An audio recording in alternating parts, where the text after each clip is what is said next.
প্রকৌশলী হতে হলে গভীর গণিত, নকশা, গবেষণা ও আন্তর্জাতিক মানের জ্ঞান ও দক্ষতা লাগে, যা কেবলমাত্র 4 থেকে 5 বছরের বিএসসি ডিগ্রিতে অর্জিত হয়। ডিপ্লোমা শিক্ষা কেবল মাঠ পর্যায়ের টেকনিক্যাল সহায়তার প্রশিক্ষণ। তাকে প্রকৌশলীর সমান করে দেখানো মানে নার্সকে ডাক্তার বলা কিংবা প্যারামেডিক্যাল কর্মীকে সার্জনের আসনে বসানো। এটি হাস্যকর এবং ভয়ঙ্কর উভয়ই।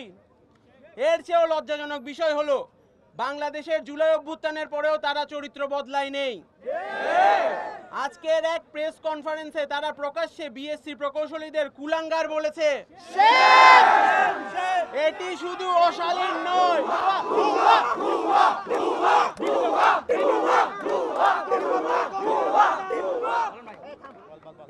অশালীন নয়, সরাসরি প্রকৌশল শিক্ষা ও পেশাজীবী সমাজকে অপমান করা।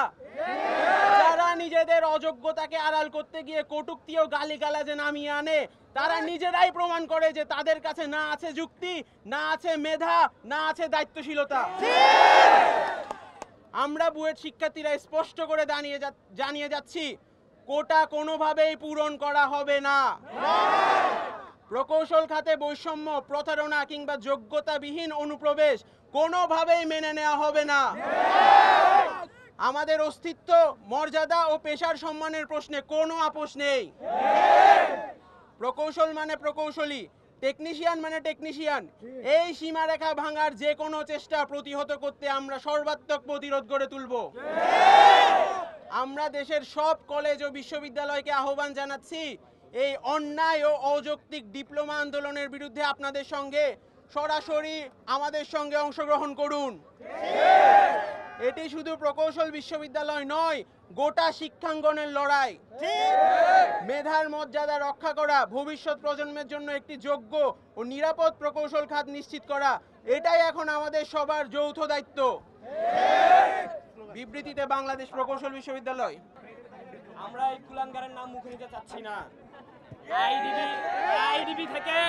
আইডিবি থেকে শুধু একজন না, ওরা বেশ কয়েকজনই বলছে। আমরা আপনাদের কাছে ভিডিও পাঠাই দেবো, আপনারা ভিডিও দেখবেন। আমরা তাদের ছবি দেখাচ্ছি, এই যে ভিডিওটা দেখাচ্ছি।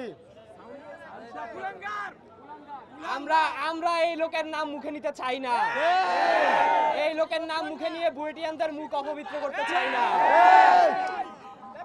আমরা রাষ্ট্রের কাছে দাবি জানাই, এর উপযুক্ত বিচার যদি না করে তাহলে বুয়েটিয়ানরা আর চুপ করে থাকবে না। অনেক সহ্য করেছে, আর সহ্য করবে না।